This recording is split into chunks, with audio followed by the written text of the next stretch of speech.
Is a real issue in this country. Ask anyone who lives in an immigrant community and suffers from it. But the federal government is still having a pretty hard time getting local law enforcement to help them fight it. Yesterday, the Department of Justice sent letters to 29 cities, counties, and states warning them they need to do more to cooperate with federal immigration enforcement or lose access to federal grants. Kathy Sheehan is the mayor of Albany, New York, the state capital. It's one of 29 jurisdictions targeted. She joins us tonight. Mayor, thanks for coming on. Thank you. So if the overwhelming, almost every single MS-13 member, almost, caught in this country is here illegally, and this is, I think everyone would agree, one of the most dangerous gangs in the country, one of the biggest threats to immigrant communities in the country, isn't this all the proof we need that our immigration policy has a direct effect on crime?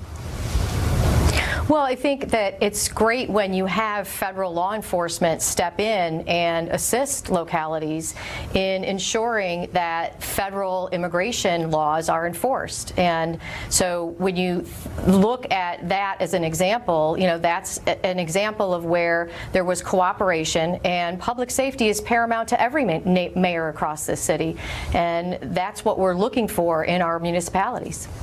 But a sanctuary city, by definition, offers sanctuary to people who are here illegally, making it, of course, much more likely you'll have a lot of people living there who are not allowed to be here. And why doesn't that help groups like MS-13? Well, yeah, you know, I think it's because that term sanctuary city means so many different things to different people. I tell people all the time, this doesn't mean that we're hiding undocumented immigrants in the basement of City Hall. And, you know, it's interesting that when John Kelly was the heading Homeland Security and was asked by a police chief in San Diego what the definition of sanctuary city was, I think his response was, you know, who the hell knows? But, you know, what it means in the city of Albany is that we're going to do our job, and we're going to expect the federal government to do their job. Do you have the same policy for bank robbery and kidnapping? You know, we are not called upon to enforce federal immigration law. And I'll give you an example. You know, first of all, as a mayor, do you have the same policy for other federal crimes? You would have no problem, I assume, assisting the feds in apprehending a bank robber. Why is this different? But simply being in this country without documentation is not a crime. The U.S. Supreme Court has said that. And so what we have to look at, and what we look at in our policy, is how do we keep our city safe? And I have a police chief who I believe is doing an outstanding job in community engagement and in policing in this city.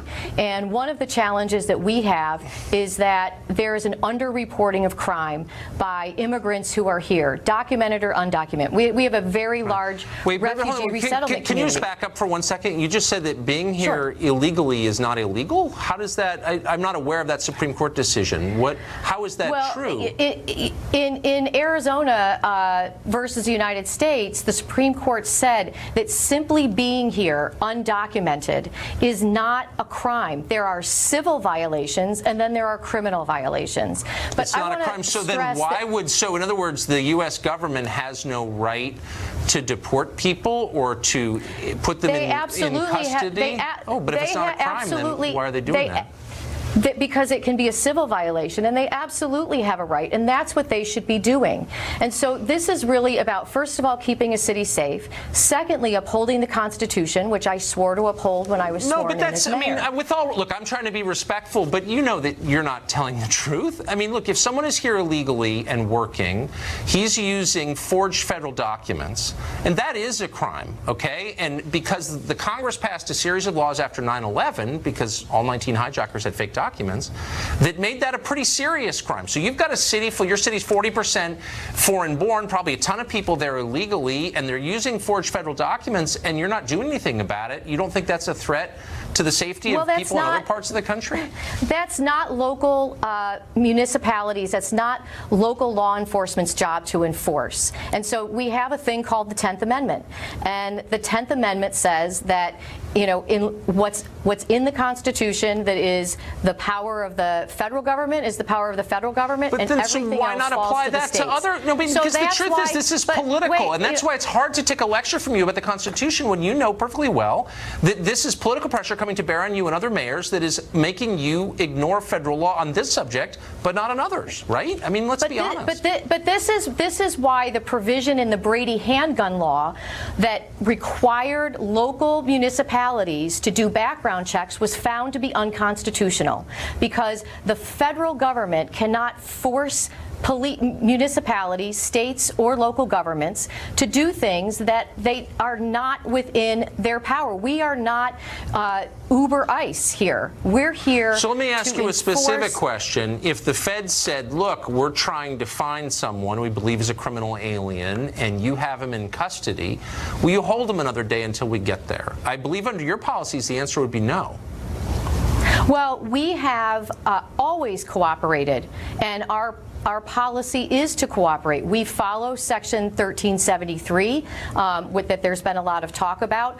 We work with federal and state officials in law enforcement actions all the time. And so what we are talking about when we talk about sanctuary is that it's not our police officer's job to ask a person what their legal status is. But and if the feds somebody asked calls you to hold report a someone, crime, would you? We're not going to ask them to tell us whether or not, or to show us their papers. Okay, but but actually that's not what they're asking. They're saying, look, if we know, for example, we believe, a federal task force believes this is a member of MS-13. We know he's here illegally. Can you hold him for us? We want to come talk to him. You would say no. Well, we have to have a legitimate reason. Again, that's not a legitimate reason. Right? He's breaking federal immigration law passed by the Congress. The Fourth Amendment of the Constitution says that you have to have probable cause. If the federal government provides probable cause, then absolutely we will hold somebody. The probable cause is we know for a fact he's here in the country illegally, violating federal immigration law. Will you hold him on those grounds because we think he's in MS-13? Would you do that? And if a warrant is issued, we can hold people. But we have to follow the Constitution. And that's all that we're simply doing. And the final thing, too, is this. Hit me with it quick. We're almost out of time. Okay. We are a city that has a growing immigrant population. I'm aware. And it is good for our economy. And it is, when we look at northeastern cities and an aging population, if we want to continue to have a vibrant economy, we have to be welcoming to everybody. As an economic matter, do you know what? If I can just say, there's no evidence to support that, actually. Because this is something that I probably know as much about as you, and I don't actually think that there is evidence that that's all economic upside. But we're going to have to agree to disagree, I guess. But that's enough. Mayor Sheehan, thank you. President Trump